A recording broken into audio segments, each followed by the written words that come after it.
Mga kabayan, mga katambay, kamusta po? Si Kamanong po, nagbabalik na naman po muli para po magkomento po sa inyo dito po sa Tambayan mga kabayan. Magandang umaga po muna sa inyo, tanghali, hapon, gabi at madaling araw po sa atin lahat. Sana po nasa maayos po tayong kalagayan mga kababayan. Ito po, umpisa na po natin, magkomentuhan po tayo. Komentuhan po natin ito pong pagkating ribbon po, pagbubukas po ng Bukana Bridge mga tambay ay inspection po ni Bongit na tinatawag pong bangag ng kanyang ate. Ito po ay parte po ito ng build ni dating Pangulong Duterte. Ito pong sa Davao City. Ito pong tinatawag na Bukana Bridge mga tambay. At ito po ay pinondohan po ito ng China. Funded po ito ng China mga tambay. Napakaswerte po ni Bongit mga tambay. Dahil po yung mga proyekto ni dating Pangulong Duterte na build ay siya na po ang nagkakating ribbon. Yung kanyang mga programa at proyekto na ipinagmalaki ng SONA na 5,500 flood control ay hindi po natin nakita na siya po ay nagkating ribbon. Wala po tayong nakita ipinagmalaki niya yon at siya po ay nagkating ribbon mga tambay sa mga flood control project niya. Napakaswerte po niya. Magaling po kasi ang dating Pangulong Duterte, lalong-lalo po yung kanyang build. Kaya po, sa kanya na po ang credit. Kaya nga po sinasabi, napakaswerte. Dahil siya na po ang magke-credit grabber, mga katambay. Pakinggan po natin si Bongit, mga kabayan. Good morning, Andy. Good morning. Andito ngayon tayo sa Bukana Bridge. Nakakatapos, it is a 1.3 kilometer bridge. Kasama ito sa buong bypass na ginagawa around the Davao City. At ito'y sinasabi, ang estimate natin, na ang biyahe na dati halos 2 oras ay mababawasan, magiging mga 25 minutes, 20 minutes na lang. Kaya't malaking ginhawa. Lalong-lalo na ay ngayon na magpapasko tayo, alam naman natin nangyayari sa traffic. Kaya ito ay magagamit. We will open the bridge on the 15th, December 15, gagawin na.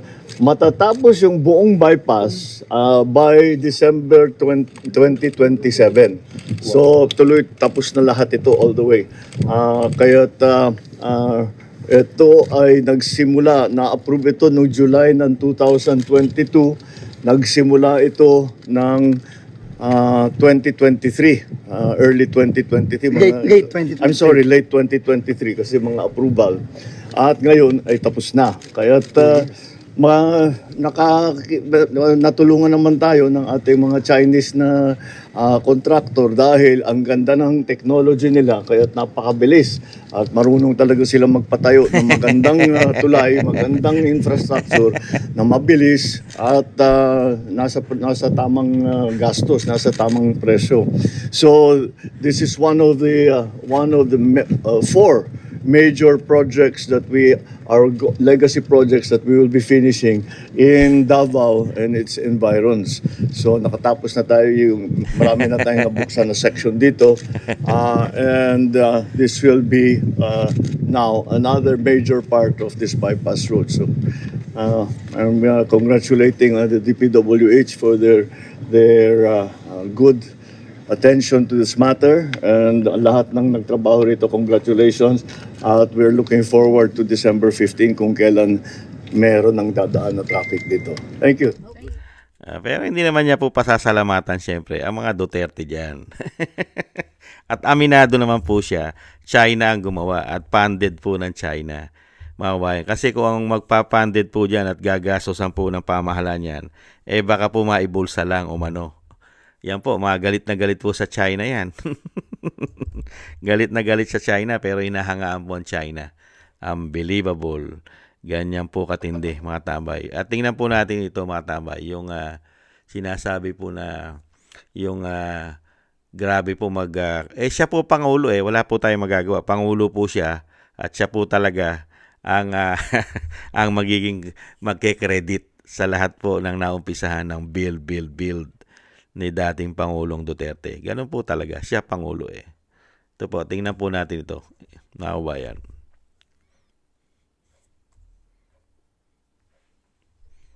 Yan po mga kabayan. Yung Yung napakaganda pong Bukana Bridge. Sinasabi rin po ni Mayor Baste na ready na naman po mag-cutting ribbon. Siyempre po. At hangang-hanga po si Bonget, mga tambay, napakabilis daw gumawa ng incheck ng China. At talagang grabe raw po dahil nga sa technology ay talagang maasahan mo rin ang China. Hinahangaan niya po ang China. Abay, mas kabilib-bilib po mga tambay. Mas kabilib-bilib po mga Pilipino. Dahil kung ang China o ang China po ay napakabilis po sa kanilang pong trabaho o sa kanilang proyekto na pinondohan po nila. At tulad po ng Bukana Bridge, dahil napakabilis daw po. Mas mabilis po Pilipino. Wala pong tatalo sa Pilipino. Saan po mabilis ang Pilipino? Lalong-lalo po nung pumasok ang binagoang Pilipinas. Napakabilis po magnakaw. Hindi po ba?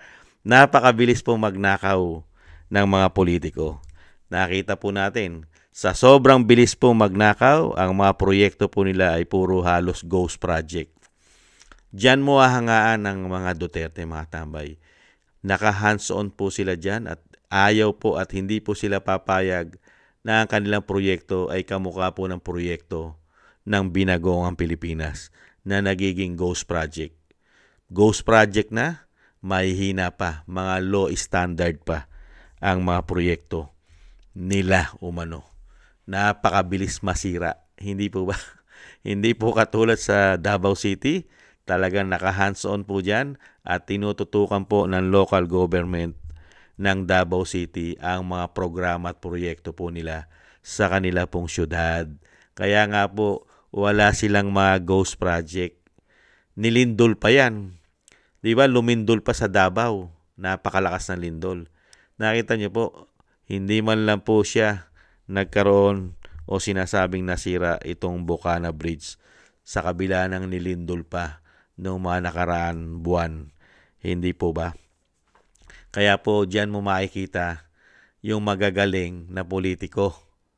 At ang ang pagkakaiba po mga tambay, magaling po sa proyekto at napapakinabangan at natatapos. Ito po mga proyekto ni dating Pangulong Duterte. Pagdating naman po kay Bonget, mga tambay, ang natatapos po yung pera ng taong bayan. Matitibay po. Ano po ang matitibay na proyektong may pagmamalaki po ni Bonget na tinatawag na bangag ng kanyang ate? Yung mga maleta. Matitibay po ang mga maleta na pinaglalagyan po ng pera dahil meron daw po siya, yung kay Saldi ko, matitibay na proyekto na maleta. Buwan-buwan ay meron daw po dapat na 2 billion nakalagay sa maleta. Kaya po matibay po ang proyekto po ng mga politiko sa ating bansa, lalo-lalo po ang mga buhaya at magnanakaw umano sa pera ng bayan. Matitibay po ang muka. Yung sinasabi nga ng subscribers po natin, mga tambay, ang gobyerno po ng binagoong Pilipinas ay makakapal daw po ang muka. Ano po sabi niya? Natawa po ako kay Kabayan, kay Kabayan Artemio Bertudaso. Kay Artemio Bertudaso. Ano po sabi ni Kabayan? Duterte may kamay na bakal, sabi niya. Si Bonget may bakal ang muka. Bakit daw po may bakal ang muka? Dahil daw po hindi na tinatablan ng hiya. Kung si dating Pangulong Duterte may kamay na bakal, si Bonget daw po, ang bakal daw po ay ang mukha raw po ay may bakal dahil daw po hindi tinatablan ng hiya. Napatawa po tayo. Natawa po si Kamanong kay Kabayan Artemio Bertudaso. Shoutout po sa iyo. Thank you po. Ganyan po. Bakit mo sasabihin hindi makapal ang muka at nababalot na ng bakal? Di po ba nagpahayag din po ang Malacanang na humihingi po ng dialogo para makipag-ayos po sa Vice President para daw po sa politika o sinasabing ikagaganda ng bansa. Pambihirang buhay yan. No? Yan po mga tambay. Napakasarap po, mga kabayan. Ang ginawa lang po ng pamahalaan ni Bonget, ni Bangag sa mahigit 3 taon ay puro issue ng korupsyon. Kung hindi pa po tumulong ang China, lalo-lalo po sa Bukana Bridge, mga kabayan, baka hindi po natapos yan kung ang pondo po ay manggagaling sa national. Bakit po? Iipitin po nila yan dahil kalaban nila sa politika Hindi po ba? Real talk. Kalaban nila sa politika, popondohan po ba nila yan ng talagang saka mapupolitika po yan. Buti na lang po na handyan ng China, tumulong ang China dyan sa proyekto na yan sa Davao, kaya po natapos. Ngayon, siya pa po ang nakinabang. Sa sobrang pamumulitika niya sa mga Duterte, yung proyekto na natapos sa tulong ng China, mga bayan, siya pa po ang nag-credit. Ganyan po katindi ang sinasabing pakapala na lang ng muka. Hindi po ba? Dahil may bakal na ang muka, kaya makapal. Hindi na tinatabla ng hiya. At nakita rin po natin, wala pong nagpakita na LGUs sa kanya. Wala pong sumalubong na mayor ng Davao, congressman ng Davao, mga kabayan. At syempre, alam na po natin na siya po ay hindi magtatagal sa Davao dahil yan po ay sumakay po agad ng kanyang chopper at napakabilis pong bumalik sa Malacanang. Hindi po nagtagal dyan po sa Davao City. At gwardyadong-gwardyado po yan, mga tambay. Grabe po ang ginawa security po dyan. Dahil alam naman po sa sarili ni Bonget ang kasalanan niya sa Davao at sa mga Duterte. Alam niya po yun.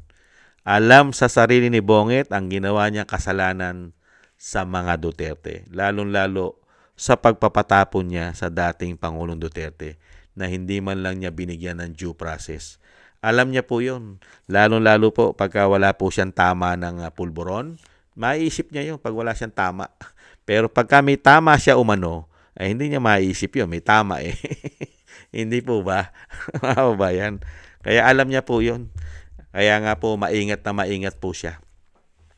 Sa sobrang pag-iingat niya, alagang-alaga niya at baby niya at mahal na mahal niya umano ang men in uniform para po hindi mawala ang proteksyon niya. Hindi po ba? Yan po mga tambay, maraming salamat po. Ang si Bongit po ay nagpunta po ng Davao at proud na proud po sa proyekto po ng Build ni dating Pangulong Duterte. Masayang-masaya po siya, mga kabayan. Thank you po sa gusto po natin tambayan, mga kabayan, sa YouTube at TikTok. At ganoon din po sa mga nagko-comment, like, share, and subscribe, sa mga sa ating mga subscribers, sa mga nagbibigay po ng tulong at biyaya, at sa mga nagko-comment, like, share, and subscribe. Thank you po, mga kabayan. Maraming salamat po sa inyo. Shoutout po sa inyo lahat. At syempre po yung pag-iingat po at ang dasal po natin sa ating buong sambahayan, sa ating po at sa pamilya Duterte na tayo po lahat ay maingatan po sa kapahamakan, mailigtas po tayo. At syempre po, ang dating Pangulong Duterte ay madugtungan pa rin po ang kanyang buhay at kalakasan at makalabas na po siya sa lalong mabilis at makasama na po natin sa ating bansa. Thank you po mga tambay. Ingat-ingat po tayo. Paalam. Bye-bye.